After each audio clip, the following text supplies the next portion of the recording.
Ano ang hinihintay mo? Mapagpalang araw ng Huwebes mga kapanalig, kapistahan ngayon ni Santa Gudula.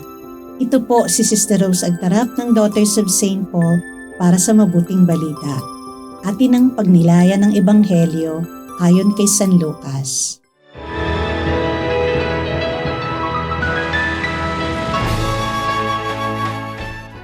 Nagbalik si Jesus sa Galilea, taglay ang kapangyarihan ng Espiritu at lumaganap sa buong kapaligiran ang balita tungkol sa kanya. Kinaugalian niyang magturo sa kanilang mga sinagoga at pinupuris siya ng lahat. Pagdating niya sa Nazaret, kung saan siya lumaki, pumasok siya sa sinagoga sa araw ng pahinga ayon sa kanyang kinaugalian. Tumindig siya para bumasa ng kasulatan at inabot sa kanya ang aklat ni Propeta Isaias. Sa paglaladlad niya sa rolyo, natagpuan niya ang lugar kung saan nasusulat, "Sumasa akin ang Espiritu ng Panginoon, kaya't pinahiran niya ako upang ihatid ang mabuting balita sa mga dukha.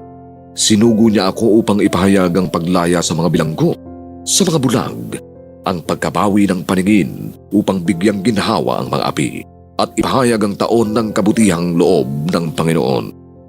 Binilot ni Jesus ang aklat. Ibinigay ito sa tagapaglingkod at naupo.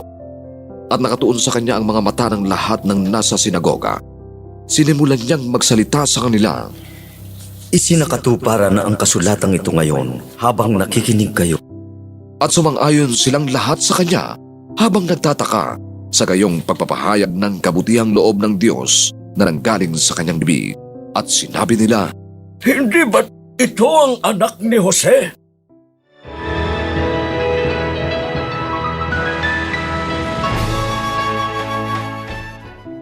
Mapayapang simula ng taon, mga kapanalig. Hindi lamang kwento ng isang guro na umiikot sa mga bayan ang simula ng misyon ni Jesus sa Galilea.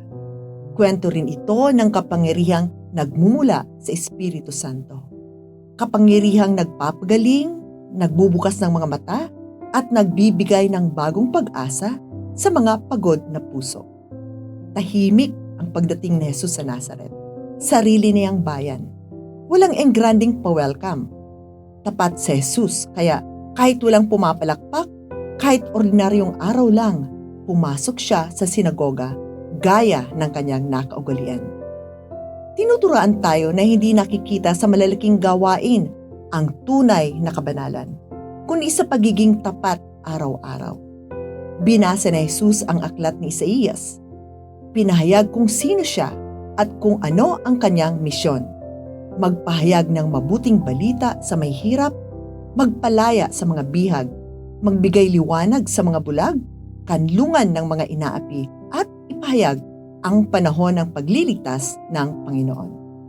Opo, dumating si Jesus para sa lahat ng wasak, pagod, sugatan at nawawala ng pag-asa. Mula sa kanya ang pinakamaiksi ngunit malalim na pagninilay sa mabuting balita. Natupad ngayon ang kasulatang ito na inyong narinig. Hindi bukas, hindi sa ibang panahon, ngayon. Marami sa atin ang naghihintay ng himala bukas, ng kaginhawahan sa susunod na taon o ng pagbabago kapag handa na ako. Ngunit, ipinapaalala ng mabuting balita, nagsisimula sa sandaling handa ka ng maniwala at magtiwala ang pagliligtas ng Diyos.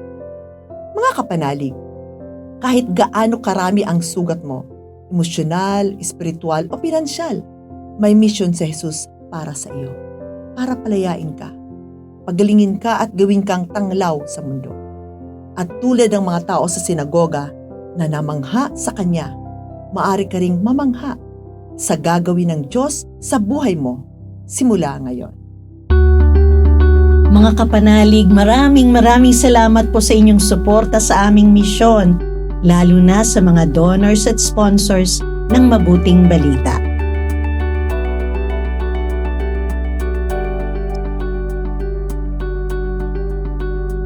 Subscribe, like, share, and follow po lines sa aming social media accounts.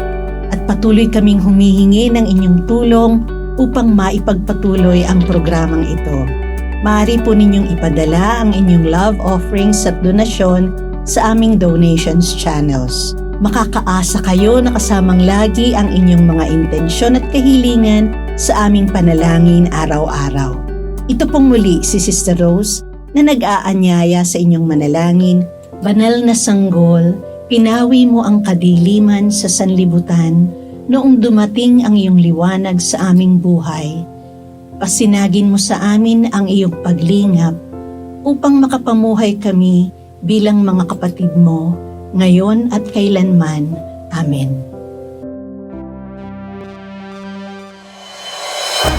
We are here to provide a new way of communicating and proclaiming the gospel.